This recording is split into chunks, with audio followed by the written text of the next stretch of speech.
Super. So, very, very good afternoon to everybody who's come to join us today for this conversation with Mr. Anil Swarup. I welcome you with a hearty, I'm super excited because I've already gotten so many calls about Anil Swarup sir coming on this platform. Of course, he's well known to the development sector, to the public policy field, but more than that, he's now known as an author. And in his capacity as an author, as a retired IS officer, I'd like to introduce Anil Swarup sir to everybody. So Anil Swarup sir, as you all know, mostly that he's a former secretary. He served for 38 years in the Indian Administrative Services. He was a 1981 batch IS officer from the UP Cadre. He's been an author for 2 books now, and we are going to definitely touch upon his very recent ethical dilemmas of a civil servant in this conversation today. The conversation will largely range around gender, leadership, and ethics. To everybody who's familiar with NETRI, welcome back. For those who don't know about NETRI and coming on our platform for the first time, NETRI is an incubator, an accelerator, a non-partisan initiative to promote women in politics. We use the tools of training and capacity building to bring women in politics through short-term and long-term training programs. We are in the midst of designing a flagship program, which you can view next year, hopefully. So thank you again for joining us in this conversation. And now I welcome Anil Swarup sir officially. So thank you, sir. Thank you so much for joining and being gracious enough to be on this platform and interacting with our audience, which is an ardent follower of politics, policy, and the bureaucratic space in India. So thank you again. Would you like to say something about your book first? I would like to know. Yes. No, I'd like to look forward to this conversation. Please go ahead and post your questions. Perfect. So as the theme says, it's about gender, leadership, and ethics. One of my first questions is that when you've written this book about ethical dilemmas of a civil servant, you have a spanning career of 38 years. When you say ethical dilemmas, I just want you to elaborate on what kind of dilemmas are you talking about in the book through some anecdotes that you have also illustrated in the book. Yes. You know, the reason why I wrote this book was because I used to visit the academy where the IS officers are trained. And this training happens over the years. There are 5 phases of training, starting from when the officer gets into the service, then the 2nd phase, the 3rd phase, the 4th phase, then the 5th phase. By 5th phase, the officers would have put in more than 25 years of service. So I used to interact with all of them. And I discovered that when a person joins the service initially, there is a lot of enthusiasm. They want to do this, that, everything. But as they go up the ladder, there is a lot of cynicism that gets into it. I tried to understand that, and I discovered that it is primarily on account of the individual, how he shapes up. Because there are a large number of individuals who are still very enthusiastic. So the idea of writing this book was that the problem is not with circumstances, problem is with the concerned officer. Because as he faces those dilemmas, he gradually starts thinking, or at least perceiving, that those that are not following ethical practices are getting better posts, so to say. And I wanted to dismantle this thought process. I'm trying to establish through this book that there are as many efficient, honest officers succeeding in the service as there are inefficient, dishonest officers. So the choice rests primarily with the individual. So the dilemma that I define comes out in this couplet, that how the book commences. मुख्तसर सी जिंदगी के अजब से अफसाने हैं, यहाँ तीर भी चलाने हैं, परिंदे भी बचाने हैं. So that's the quintessential dilemma. And I would know and I would believe that it is not merely a dilemma of a civil servant. It could be a dilemma of anybody.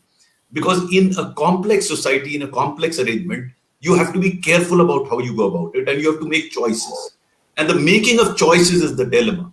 The ethics part is your understanding of what is right and what is wrong. And I say that in my book, that this understanding of right and wrong, that is the ethical value system, varies from individual to individual, family to family, geographies to geographies. And the interesting bit is the value system also changes over a period of time. So you may start a non-vegetarian, you might become a vegetarian. So there is nothing frozen as far as the value systems are concerned.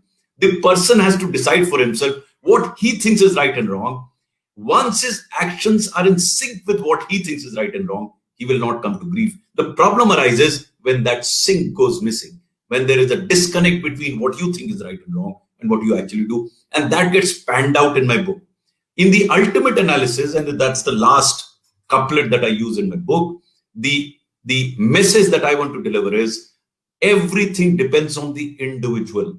Since you don't have any control whatsoever on set of circumstances, then there's no point in saying that because of something else I couldn't do this, because umr bhar yahi bhool karta raha ghalib, धूल चेहरे पे थी आईना मलता रहा. That's the common approach to problems. But if an officer focuses on himself, खुदी को कर बुलंद इतना कि हर तकदीर से पहले खुदा बंदे से कुछ पूछे बता तेरी रजा क्या है. Right through the book, I have given examples of any number of officers who've done extremely well, who've succeeded in life despite being ethical. So I want to dismantle that belief in some of the officers that it's only the unethical that are thriving today. To my mind, there are as many unethical people being punished, because I give example of 2 chief secretaries going behind the bars from UP. So it's not that they thrive. Yes, the choice is yours. So I leave it to the individual that you have to decide. I've given about 70 incidents from my own career where I have not ultimately said that what I did was right.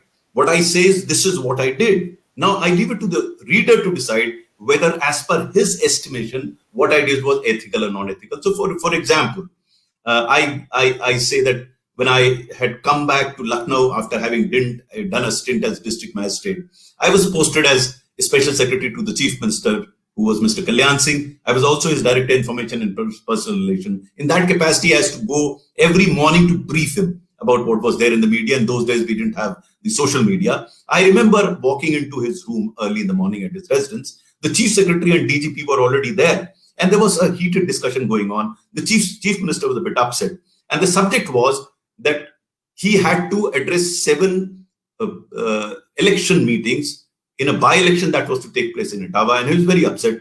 He said he was not well and he couldn't attend all those 7 meetings, and he was asking his people to cancel those last 2 meetings. He said that he would attend only 5. Now, both the DGP and chief secretary were vehemently agreeing with him. Sir, how can you do it? You are not well.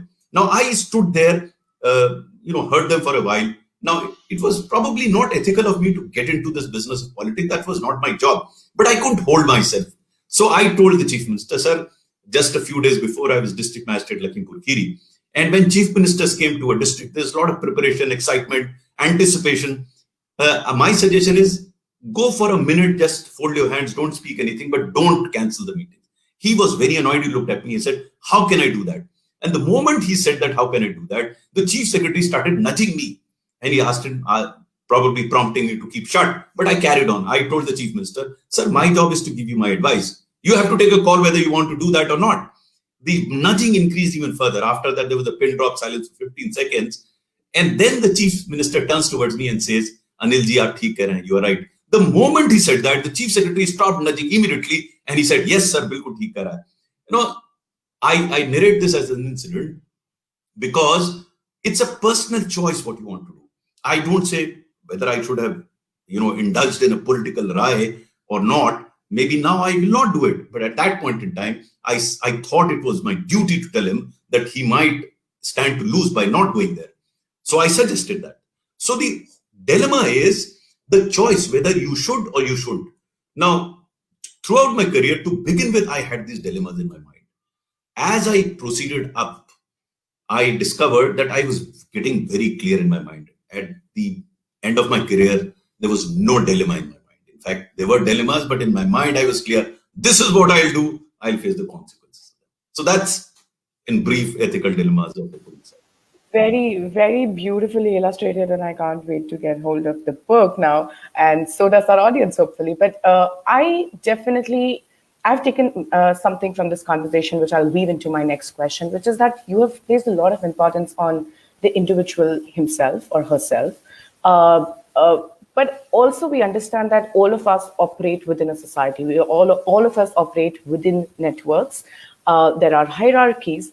And one of my questions is that how does an organizational structure, there are political bosses for a bureaucratic officer, and for coming from the political point of view, there are bureaucrats to work with for a politician. So this semblance of two different natures of job, with different motives. You've also famously said that nobody should be given an applaud for just being honest. It is something that is a virtue. And so I want to understand that when people work within networks, what is this role of the organizational structure? And now my question also on gender, right? How does organizational structure hierarchies affect women who are in these decision-making positions? Sometimes also only climbing up the ladder. They might not have yet reached the secretary position. And even in the political office, they might still be just, some state president of a party.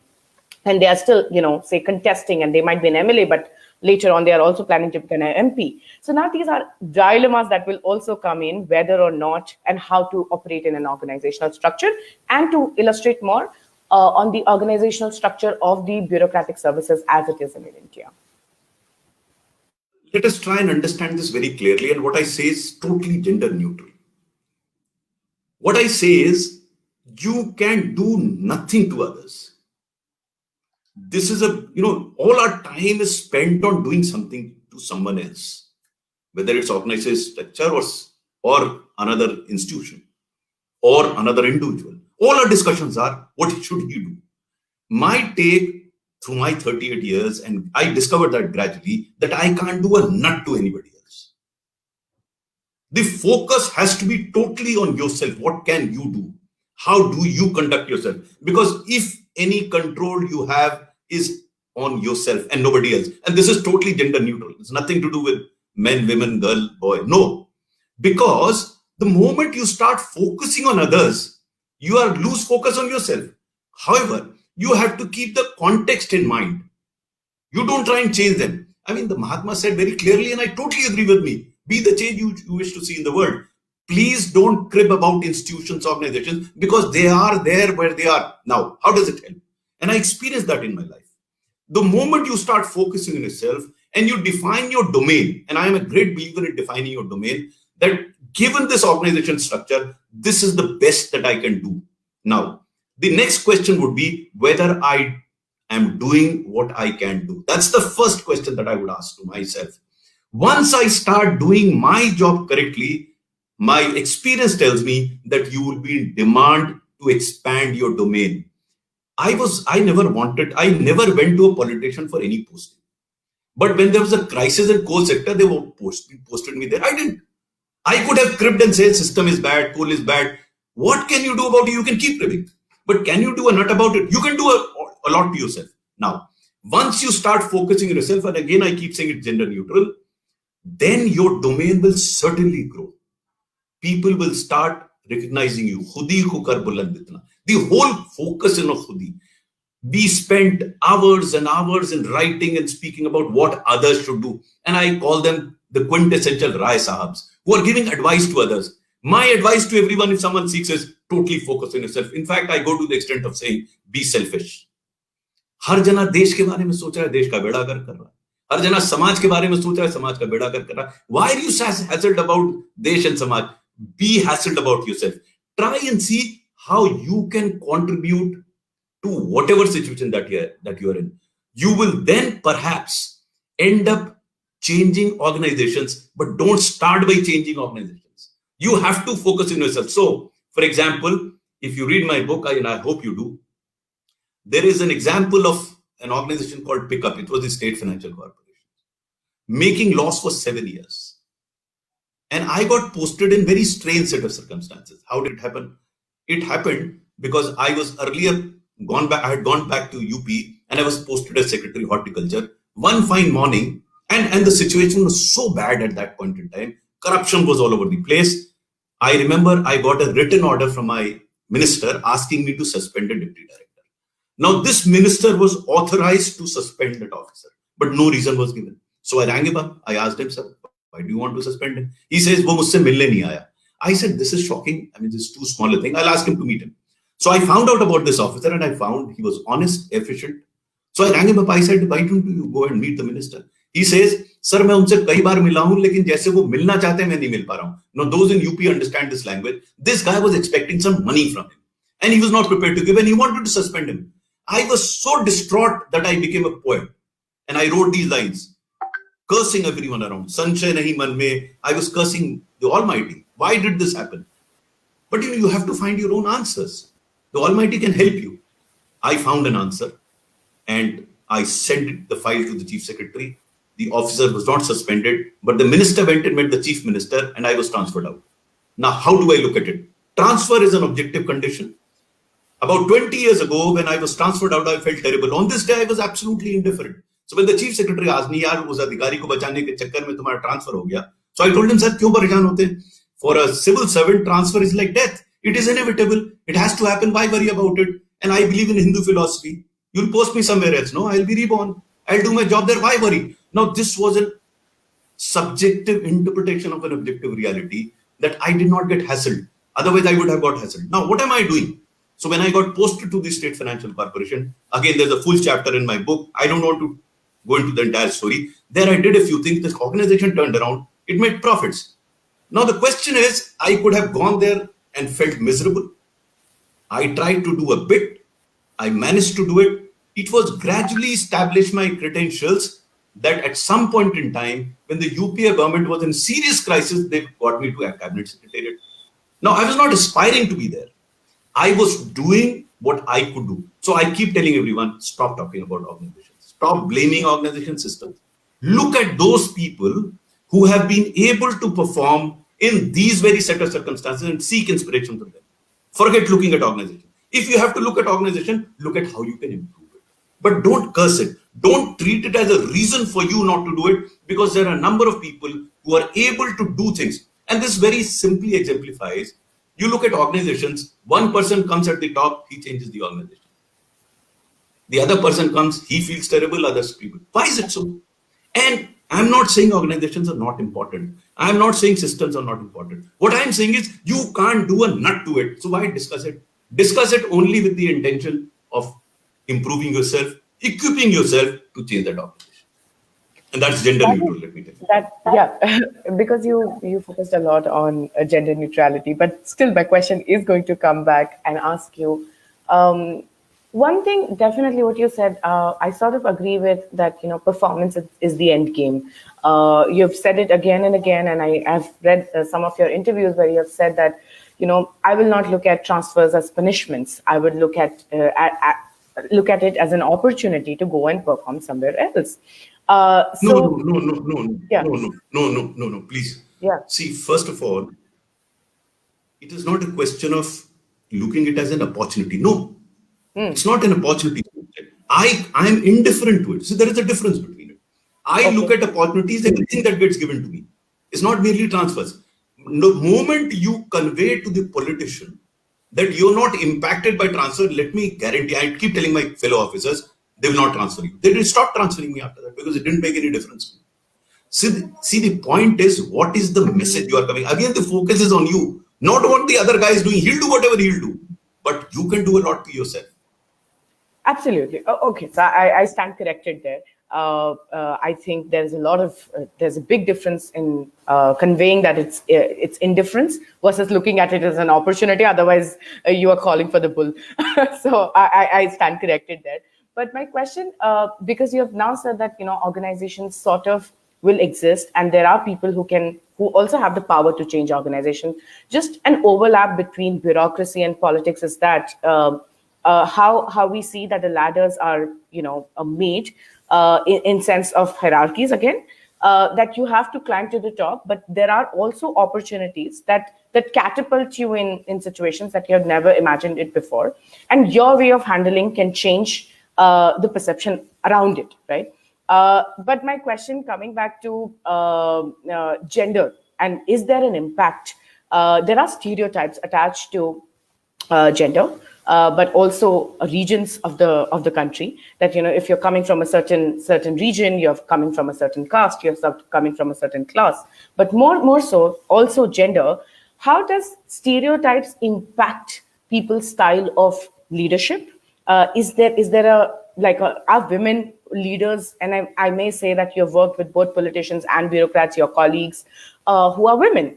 And are they more prone to these ethical pressures? Is what I would like to understand from you. I hate generalizations actually, because Yeah. each individual is so specific and special. But if I have to make a generalization, I'll make one. Yes. I've come across a number of lady officers and other officers. I can say that the integrity wise, ladies are far ahead of men, far ahead of men, and I have leveraged that. I have leveraged that in my working.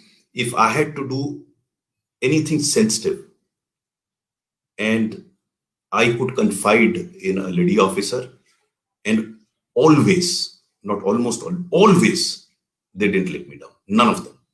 And I can name them. If you read my books, I have named them, a number of them. So it's not that the men were untrustworthy, but I'm putting it on a comparative scale. Since I trusted almost everybody, that was given to me. I trusted everyone. But I have yet to come across a lady officer who betrayed that trust vested in her. So that's why I say my personal experience tells me that they have, because one must understand and I keep telling my police officers, you must understand that a lady exists in a society where society looks at a lady differently. I have to accordingly adjust.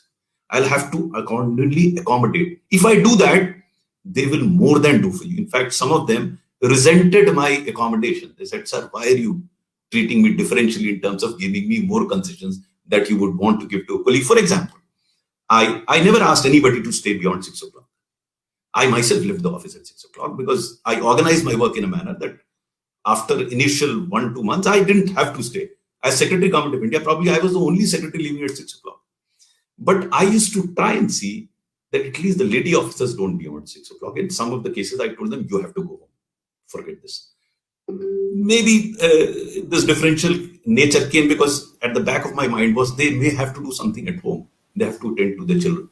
That's about all. It's nothing, never condescending, never patronizing.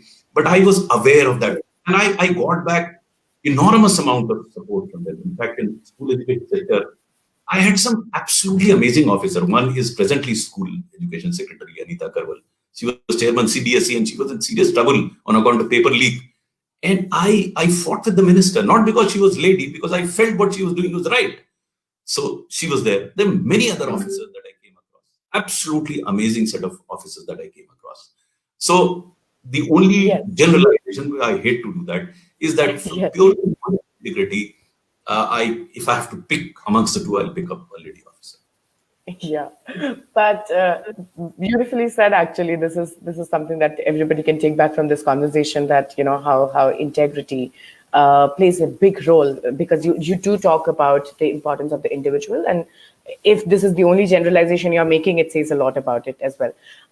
Understanding also, because I would also like to understand from you, more for the benefit of the audience, what are the kind of stereotypes that you came across that are, that sometimes come in the way, but also leverage or leverage the position of a woman. But they are mostly profoundly found in all organizations across, like be it politics, bureaucracy, or even in any other job. So how did you play around with confirming or not confirming certain stereotypes? I'm being very upfront with you. Never ever thought on those lines of stereotyping anybody or any group. I'm against it. I'm fundamentally against calling somebody that this caste is. I hate those generalizations that UP walas are like this, Biharis are like this, Punjabis are like this. No, but this is pure nonsense. You hate, but it must have. You do hate it, but it must have come your way, right? The beauty of the IS is that more often than not, you're in the position of authority, and people get to know that he doesn't like this. Once they don't mention it to you. Yeah. See, we live in a transparent system, no? And your reputation travels faster than you. So when you come there, people know he doesn't like this nonsense or whatever sense they would think. So no one ever positioned that to me. Arey sir, ye sab log to aise hote hain. No one said this to me because they knew that I value an individual as an individual, not from where he comes, how he comes. Frankly speaking, in all my assignments, first 2 months, I made assessment of individuals as individuals. I spent a lot of time. I used to spend hours together with 1, 2, 3 people to understand them, to understand what are their good qualities, and then leverage them. Then position them in that and empower them and then move out. That's why in coal, as I said, I started with 24/7 in the office. When I left coal as coal secretary, I had only 45 minutes of work because everyone else was doing the walking and I was only doing the talking part. It didn't take me much time to do that. So it's a question of how you approach. Again, as I keep saying, every individual have his own way of approaching things. I'm nobody to suggest that what I did was right or wrong. I felt happy about it, and that's what I've written in my book. I did what I felt was right, and I was happy about it. That's it. To me, that's the bottom line. I was working, as I keep saying, I was very selfish. I was only bothered about my happiness. If some others became happy because of my happiness, so be it. But I was very particular about being selfish to that extent. So this question is connected to what you just said, because when did this realization come to you that you can focus on yourself and also on individuals? When you said that you made assessment of people when they were posted based on their individual characteristics. So there are leadership traits. What for the benefit of the audience again? What are these leadership traits and attributes that you believe help people perform better? Because I, at I had this, I used to make these generalizations to begin with in my service. When I got into the service, I thought all the problems of the country is because of politicians. And I used to treat them like shit. I could afford to do that because I'm in a position to do that. Gradually, I realized, what am I doing? I discovered, to my utmost comfort, that there are outstanding people in politics. I then, over a period of time, worked with people like Mallikarjun Kharge, Oscar Fernandez, Prakash Javadekar, Kalyan Singh was the best of the lot from all political parties. And absolutely, and they were equally bad people. There was a minister who had a tax named after her, and she lost her job because of my exposure. So, and that's there in my book. So it takes all times to make this world. No, gradually, I can't put my finger, this is when it happened, but over a period of time, I realized I'm unnecessarily wasting my time on others. I should invest my time on myself. So, what are the traits? Number one, focus on yourself. You cannot expect others to do what you are not doing. So, you have to start with yourself. Charity has to begin at home. That's one. Number two, trust. If you don't trust people, you are in serious trouble.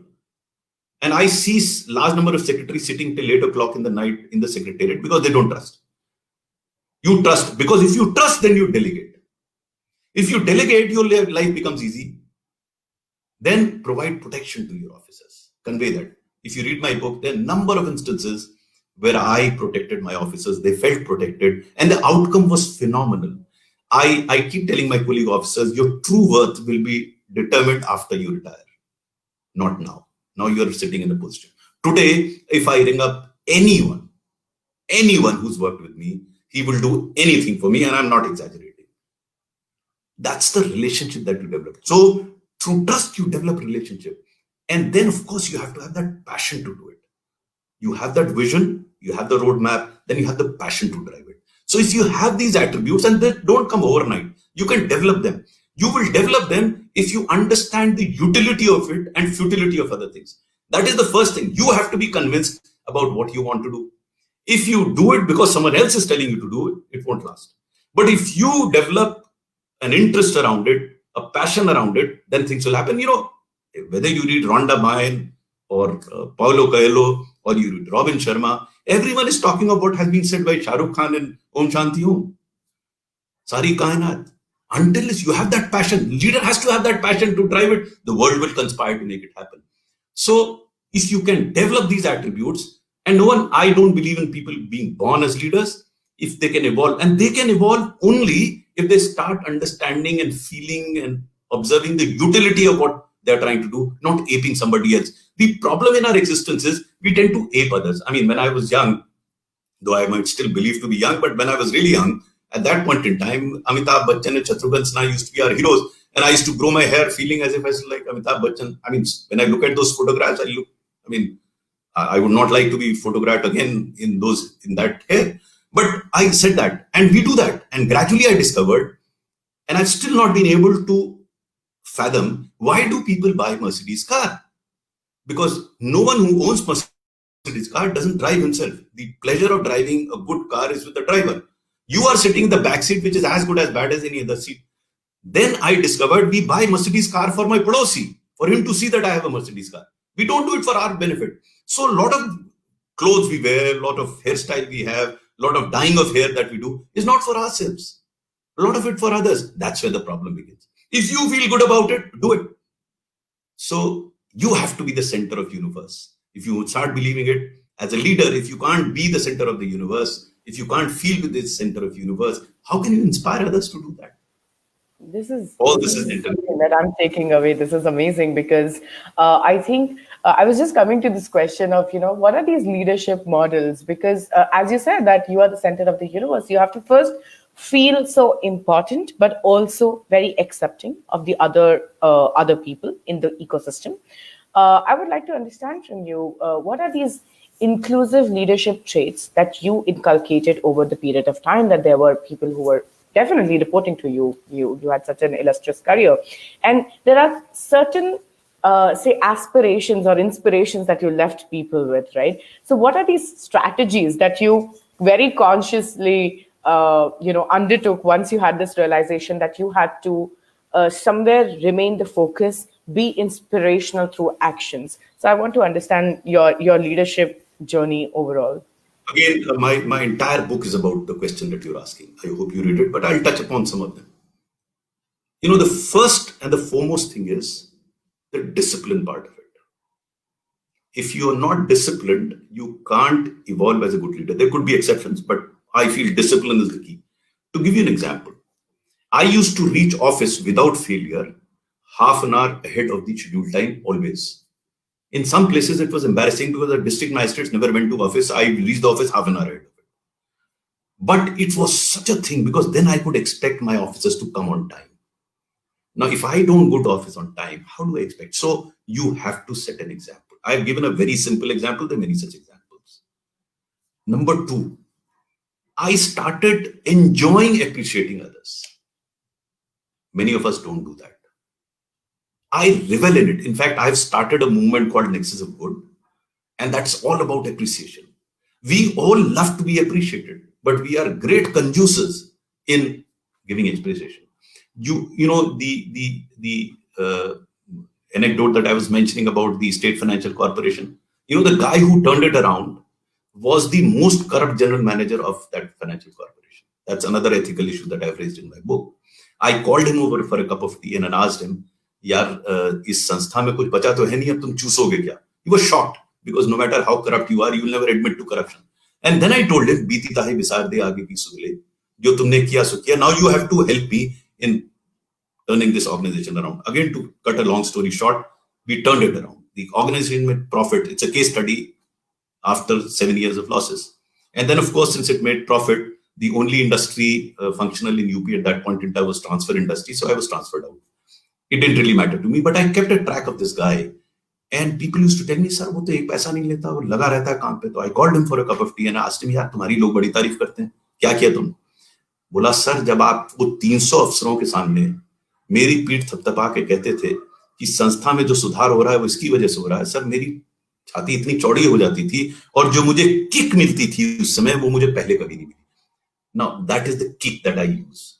How can I inspire a person to do well? So long as he starts feeling good about it, he will do it on his own. Then I don't have to do anything. So the leader has to create that belongingness in his team so that they start owning up everything that you want to do. So the job of the leader is to inspire people to do what he wants them to do by enabling them to understand that what is being told to them would be as beneficial, if not more beneficial to them as it is to the person who's telling him. That's the trick. And that you can do it because once he realizes, once he gets that kick out of it, your job is out. Right. This is something I'm still thinking about how these things.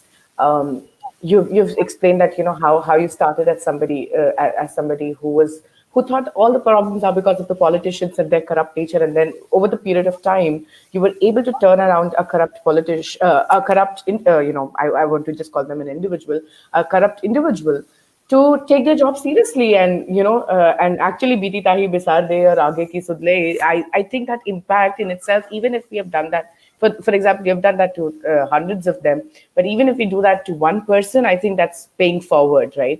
But they were failures. If you read the Yes. book, I've only spoken about the success part so far, but there were Yeah. failures. Now, let me give you the failure part of it. That again came over a period of time when I was a student. I had switched over from science to arts, and my language was terrible. I couldn't write two sentences properly. I couldn't speak properly. So I started doing a drill. I mean, that's a separate session altogether. What do you do to improve your communication skills? Right. I was gradually improving, but I remember in a debating competition, I just forgot and I had to walk out of that. Then I gradually improved and I became a reasonably good debater. I went to IIT Kanpur to compete in the national competition, but I thought I was a good singer as well. So I participated in the singing competition one day before the debating competition, and I picked up the wrong note. 1,000 odd students booed me out of the stage. Imagine my plight. I mean, when I imagine, I still feel how terrible I felt.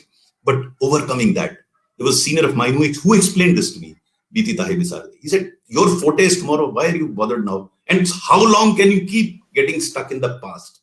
Past is to be looked at only to learn, not to live." And that's very similar. Next day, I participated in the debate. I remember when my name was announced, all students shouting, Gayak aa gaya, Gayak aa gaya. They were taunting me. But I knew what I had to do. I did it. I won the first prize in the national debating competition, and I never looked back. And there have been many failures during my career. When that officer who was supposed to be suspended by me, by the minister, I was so terrible that as I said, I became a poet. So there were failures, many other failures. Just before I retired, there was another failure. So what I was trying to do is to learn from those failures. Because I gradually also understood there's nobody on this earth who hasn't failed. There's nobody on this earth who hasn't committed a mistake. The question is whether I'm able to learn from those mistakes and move on. We get stuck with that mistakes, feel terrible, we don't come out of it. Again, it comes through practice. Whatever I'm telling you is a product that matured over a period of time. I can say that with confidence. But the journey was very, very interesting, tough, difficult, but I enjoyed every moment of it.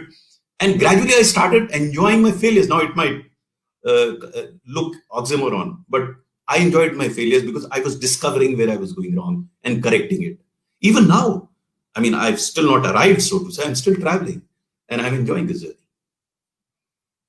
This is definitely inspirational, and I think this also leads us to one of the questions on how to because you talked about that, how it was what you narrated one incident where you talked about how it was not your place to say involve yourself in a political situation, but now after having retired, you look at the politics of the country and the need for the young people, especially women who are barely represented, say, in the parliament.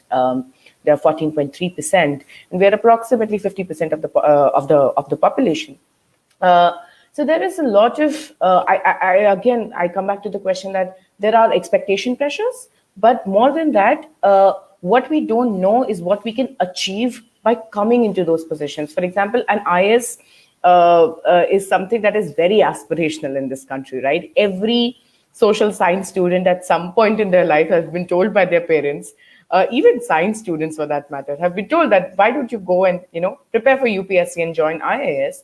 But then, Rightly what is so. your yes, Rightly. rightly so. If you read the first and the last chapter of my first book, I Yeah. became an IS officer because my father wanted me to become an IS officer. I lived his dream. I made his dream my dream. At the end of 38 years, in my last chapter, I say, if I were to be born again, and if I can make it, I'd like to be an IS officer all over again. Because I can't think of any other service anywhere in the world that can impact so many people, adversely or positively. The choice is Yeah. yours. What Yeah. amazing service. Every day, every moment was thrilling. Brilliant. So I was actually going to say that this is extremely aspirational, but should politics in this country for young people and women should also be equally aspirational because the number of people you can impact through your job, if you are going to actually, if somebody is going to imbibe the lessons that you have just shared with me here and also in the book of leadership, of focusing on yourself, of taking the responsibility and being the torchbearer just of your own actions, not everybody else. So do you also think that politics can be as aspirational for women and young people in the country, and should it be?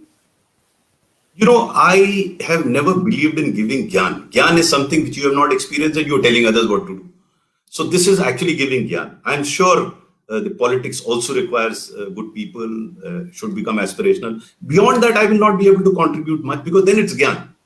That this should be done, this should be done, that should be done. There's so Yeah. many gyanis moving around, they talk so much. I have not much to contribute because unless I have that experience, for me it will be more academic way of doing it. And I have never thought that I'll do well in politics because I'm very blunt. People ask me, I had reached the apex of my career. But there was one more position, cabinet secretary, and people ask me, you are the youngest, you are the best there. I said, I know myself. मेरे मुखालिफों मुखालिफ is opposition मेरे मुखालिफों में जिक्र है कि शख्स काबिल है लेकिन दो ऐब हैं इसमें एक तो मुंह उठा के चलता है दूसरा मुंह में जुबान रखता है सर उठा के चलता है मुंह में जुबान रखता है I am happy with this why should I because I am too blunt to be in politics I will say and that I used to do to Kalyan Singh to Modi whatever I mean there was an instance which is again given in my book that Modi was struggling with a particular scheme I was called to explain a subject that was not my subject. I was education secretary. I was called to explain health insurance. Yeah. And my view was totally contrary to Mr. Modi's view. He heard me out for 15 minutes and then he says, "Aap sahi keh rahe hain, Anil." One joint secretary almost fell off his chair because he never thought that any civil servant could speak in this tone. I used to speak to Mr. Modi in the same tone as I am speaking to you. People don't believe, how do you do that? I said simple. I did not, and that's another trait which leader can have. Don't expect anything from anybody else. I didn't expect anything. I never expected a post-retirement assignment. People ask me, Modi knows you so well. He has very high opinion. Why don't you meet him? I said, why should I meet him? If he wants me, I'll come over. But why should I meet him? I don't expect. I am having a ball. In fact, post-retirement, I am discovering my true worth. And I'm discovering that I'm paying back to government by way of tax more than the entire pension that they give me. So what is the big deal? And I am able to speak whatever, wherever. You approached me. I said, yes. Whoever approaches me, if I have time, I don't even look at the background. I don't stand to lose anything by speaking. That's the easiest thing to do. Walking is difficult. Talking is not at all difficult. Anyone who wants me to talk, I'll talk. Take it or leave it. That's your choice. So I'm enjoying this freedom so much. Why should I get anywhere? So the point is that whether you are expecting things from others, and to me that defines happiness. If you don't expect from people around you, very happy, contented man. जो मिल गया उसी को मुकद्दर समझ लिया. So I really love that you talk in couplets. I really hope that someday because I read a lot of Urdu and Hindi poetry, but I can never quote couplets while I'm talking. So this is amazing. And what you said is again that how you're limiting yourself from talking about politics as a career choice. But I just wanted to I just probed you on that question because I wanted to understand you have worked with good politicians. So the importance of having say two very important pillars of the government, legislative and executive, and also also the media. We don't want to talk about that yet, but all the four pillars. If we were to talk about this good, this honesty, this non-corrupt behavior of all the pillars, I also want to understand from you the impact that combination has created and how that can be aspirational again, because you're getting into the services and you're getting into the profession of being a politician, not only for your own benefit, but it is for the larger good, right? So I just wanted to understand these experiences of you working with great politicians and how it helped you. As I said, I loved working with most of them. Yeah. There are few that I didn't. And if you read my book, you'll get to know who all are there. I loved working with them. I understood their limitations. They work within the limitations. Initially, when I was fighting with them, I never appreciated their limitations. I thought I was the top man around, cat's whiskers. What are these guys doing? But that's wrong. In a democracy, ultimate decision maker is the politician. And we must give it to them. My job, and that's why I say, honesty alone is not enough. You have to be a performer. You have to not wear your transfers as a badge of honor. You have to work within the system. An officer has to understand the difference between accommodation and surrendering. You have to be accommodative. You can't think that what I'm saying is the only thing is right. I see that with some of IS officers who are honest. They think that the rest of the world is dishonest. How can you work that? The bottom line is performance, working on the ground. And I found in 97, 98% cases, I could convince politician to my point of view. But there were 3-4% cases where he overruled me. Fair enough, that's how life is. You can't have my way or highway. You have to be accommodative so long as it is not illegal. If it is illegal, I won't do it. But in the shades of gray, if the politician wants to have a final say, he should be allowed. It's a democracy. And the moment I understood this, or over a period of time I understood this, my life became easier. Politicians' life became easier. I came to an understanding with them. I was not fighting with them on every issue. As you were asking, if you make a generalized impression of politicians, then you are in trouble. Every individual is very different. I can't compare Kalyan Singh with Mayawati. I'm taking names now. With chalk and cheese, you select who's chalk and who's cheese. But how can you do that? So, and that's the spectrum of politicians. So it's wrong to say all are good, all are bad. Basically, they are good. Basically, they're bad. These are generalizations I refrain from. I'd like to talk about individuals. How is that individual? So, as I said, Oscar Fernandez, tops absolute. Yeah. Mallikarjun Kharge, I mean, it's amazing politician. Prakash Javadekar, cool, composed, never losing his cool. You learn from them. This guy must be enormous pressure, and he's kept his cool. I used to blow my top quite often, and these guys used to cool me down. They knew that I had no other agenda because I was very passionate about things. I fought with them. If you read my book, I fought with a number of my bosses, my politicians. I used to fight with them. But I'm not saying that that's the right way of going about it. There are better ways of doing it. That's how I did it. Right. My final question to you, and then we can also take audience questions if there are any. But I think because right after you give the exam, you go to the training academy, and the importance of training and grooming to become a public leader. As you said, leaders are not born; they can be made. There are certain attributes that you can acquire over a period of time. There are some that you work harder towards, be it communicating with people, be it understanding your own challenges and the SWOT analysis that people do over themselves. I think the importance of this grooming and training, where do you place where do you place it on the spectrum? I don't know whether you've been reading my articles. I've been quite regular in writing about this aspect. This morning, there's an article that has appeared in CNBC TV 18, wherein I have emphasized the need of three important things. There are many other things. One, the recruitment system by UPSC has to undergo a change. It is one of the finest organizations, absolutely above board. But what it is selecting today is brilliant individuals, not potential leaders. Today, we have the tools to select potential leaders. That's one. And I'm not elaborating it. Number two, when you select them, you have to train them as leaders. Today, we are not training them as leaders. You don't have to teach them more law or any other subject or about constitution. No, you have to make them learn how to work in a group. Today, you have, and that's what I've said in my article today, you have brilliant individual IS officers, not people who can take work from others. And that is why if you go to secretariat at 8 o'clock in the night, you'll find half of the secretaries still sitting in the room because they're not good leaders. They are brilliant individuals, very good individually, but not good leaders. Number three, there is no system of mentorship in the civil service. Because what happens is a bright, brilliant officer gets in, he gets kicked around on a couple of occasions and then loses his enthusiasm. If you have mentorship, you'll be able to sustain those people. At a personal level, I mentor hundreds of IS officers. They can talk to me anytime, they can come over anytime. I do that. But that's personal. It has to be institutionalized. Mentorship has to be there. So there's a lot that needs to be done to the civil service. It is aspirational. People come up with a lot of desire, hope, excitement. We have to sustain that. Thank you for answering that. And I do have a couple of questions that are coming in. So somebody asks that when you're talking to IS officers and understanding their personal stories for the book, did someone share how they tackled gender discrimination, misogynistic attitude during their leadership tenure? What ethical dilemmas did they face? Would you like to share that without taking names or Very, taking names for you? very interestingly, I mean, I think the only incident that I can call, it's not there in my book, was a lady officer being harassed by another lady officer. So it was not very difficult for me.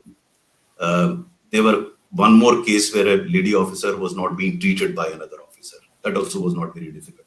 You know, when you're transparent, you're open, discuss with people, these are very, very small. Yes, but You know, interestingly, this people like lady this, officer because all you have to do is call that person, speak heart to heart with him, appeal to his good self. You know, I have always believed that no individual is perfect. I gave you that example of corrupt officer.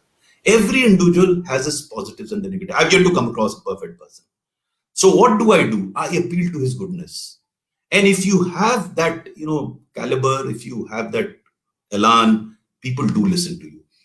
There were a couple of occasions where people didn't listen to me, but then that was their problem. I didn't want it to make my problem. So I used to call it a failure. There is a guy, I trusted him, he betrayed the trust. So be it. If I had not trusted anyone, still people would have troubled me. So it happens. It's not unusual, but I was a much happier man by trusting people around, and that helped me in resolving these gender-related issues as Right. So again, there's another question that has come in, which is like, what ethical challenges do women face in leadership, and how can they overcome this? You've answered some part of this, so if you want to just like take a 30-second. well. So I don't know how can put myself in the shoes of Yes. a lady. Only she can tell you what are the dilemmas that she faces. I can visualize, which would be totally wrong. So I normally don't comment on what the other person would feel. That's his choice. How I would feel, I can explain that. But you know, again, as I said, I am not a Gyani Purush to give Gyan about what others feel and others do. Whatever I talk is about myself. As I say, I'm selfish. But I have yet to understand every individual to an extent to speak about him or her. Right. So if there You are, know, one person pointed out to me, and I'm trying to correct that, because as a man, in all my articles I used to use the word he, him. So people have pointed that out. You have to be careful about this aspect, and I'm now in my future articles I'm trying to correct it. So you learn as you go along, and this is post retirement. this is wonderful. So one thing is that somebody has asked, and this came through one of our form questions, that what would you like to ask Mr. Swarup? Somebody has asked that if there are concerns, like within when you're operating within the system, what if there are concerns which they feel is unethical? How do you raise it in a manner, and does the organization structure, there are grievances that can be addressed within the leadership? So how do people raise these issues while working in a position? And if they can't raise it with their, immediate bosses, how, without offending other people or, jumping hierarchies, what is like one of the best strategies to overcome these challenges? You know, as I keep saying, it depends on how the leader conducts himself. If he's accessible and people can come and talk and lay bare their problems, then there is no problem because you get to understand it. The problem arises when you're not accessible. I think number of us have this problem, the accessibility problem. You know, I could take pride, all my officers could walk in any time. And if I was busy, I'll politely tell them, can you come after some time? But no one had to seek any appointment from me. None in my entire career. No one took appointments from me. My officers. Of course, if they were outsiders, they had to take appointments. But my officers had to write, and it was the first day address that I did. You can walk down to my house, to my office, any one of you, anytime you can call me, come over. That was comforting for them. It was comforting for me. I got enormous amount of feedback, good, bad, and ugly. I took it in that spirit. It helped me. It helped them. And once they start understanding, why I did that, because I also wanted to demonstrate to them that you will probably in my position at some point in time, if you behave in this manner, you will find that the outcome is much better. Demonstrate it. It's again, not giving any gyan. Nothing like seeing is believing. If they start believing that, you can move the mountain, which we did virtually in coal sector. I remember a joint secretary came to me with a file in a sensitive ministry like coal. He put the file, I signed it. He said, sir, aapne padha nahi. मैंने उससे कहा यार Tihar jail साथ चलेंगे, मैं अकेला थोड़ी ना जाऊंगा. He still remembers that. He says, sir आप हमारे पर इतना विश्वास करते थे, फिर हम आज फुल स्टॉप कॉमा सच्ची देख कर लाते थे. You know, I could, the blind trust may not be the right word, but I trusted my team and I loved, I mean, I enjoyed work. I was very fortunate to have got people. हम लोग मजाक में कहते थे coal ministry में in the round table, you give us the Kashmir problem, we just might be able to solve it. That was the positive energy that prevailed in that room. It makes world of a difference. If you yourself don't believe that you can solve the problem, how can you persuade others to do it? You must have a firm conviction, firm belief in your capabilities, and then you can build your capabilities over a period of time. Coming back to khudi ko kar, you can do. Right. So I think there's a continuing question because we have only 5 minutes left, but there is a question that has come in from Adarsh. He's asking, what do you think about future generations' role in selecting a career as a civil servant?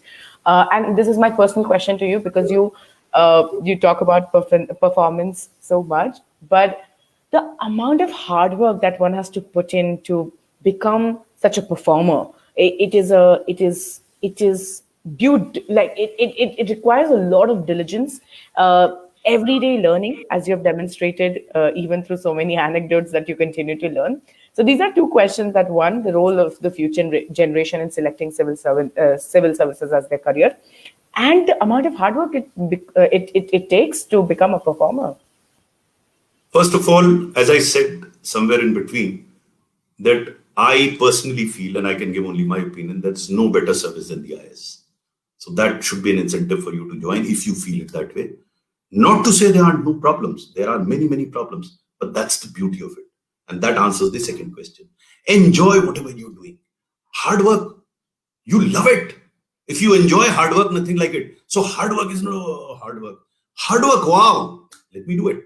Let me enjoy. You know, if you start enjoying moments that you're in, your future will be built. Don't be too hassled about past, it's gone and dead and gone. Future, you also don't know what's going to happen. Present is what you have in your hand. And if you start, like I'm talking to you, I'm thoroughly enjoying it. If I want enjoying it, I won't do it. I have no compulsion to talk to you. Since I'm enjoying it, I'm doing it. And you know, one is doing what you enjoy. The second is enjoying what you're doing. Now, this requires a bit of an effort. To give you an example, now that today, I mean, example comes from what I was watching just now, the India-Australia series. Now, I wanted to get up early in the morning. I used to feel terrible. How do I get up early? Because I don't have that habit. Now, fortunately, and this is, I'm talking of 1979, when I had started my preparation for the civil service. The Indian team had gone to Australia, and the test matches used to be from 5:30 in the morning. And there used to be a running commentary. 5 test matches, 5 days each, 25 days, I woke up at 5:30 in the morning because I used to love listening to the commentary. I still do that. I watch every cricket match. Associate your change in behavior with something you enjoy. So I jokingly tell youngsters these days, get a girlfriend or a boyfriend who wakes up early in the morning, sends you a WhatsApp message, you will start getting up early in the morning. Find something that interests you. And that is something only you can do. I can't do it for you. I can only give you my example, how I change my behavior. Each one has to enjoy those moments. If work becomes drudgery, the chances are that you won't succeed. But if you can love your work, which you can, you have to enjoy. So there's no such thing as hard work. Hard work, wow. And you succeed. This just like brings me to the fact that I despise working out, but I have found a lot of inspiration in enjoying banter with my sister. So because she goes to working out, I have to accompany her because I can just like, chill with her, talk to her, tease her, and she can tease me back, and we'll bond better if we go and work out together. Develop an engagement which you like and start liking the engagements that you have. Find something. You'll have to find. You give me specific situations, I'll be able to answer you. But generally speaking, again, is giving. Right. So this is wonderful. It was a ball talking to you, sir. I thoroughly enjoyed everything that you said. There were certain questions that definitely, came to my mind, but I was also so intently listening to you. I was like, okay, I can ask them later. Perhaps we'll also love to engage with you further in our works at NETRI. We really think that our participants who are going to come and be trained as women politicians in the country will definitely learn from your leadership style. It is so much by experience, and there's no gyan. There's everything that you've said are so many anecdotes that people can learn and put themselves in those situations and just think about what they would do. So we would definitely love to engage with you if you honor us with your presence again. And thank you, It sir. will be a pleasure. It will be a pleasure to be with you all again. And I look forward to getting your comments on the book. Probably you'll understand me and the working much more once you read. Absolutely, sir. I recommend it to everybody who has been on this, on this live today, that we do buy this book and definitely get to know you better and your service better. So thank you so much for Thank serving us. you. God bless you. God bless you. Bye bye, sir. Bye. So thank you so much for joining us today in conversation with Mr. Swarup. Hope to see you in next NETRI conversation. Bye bye. Take care.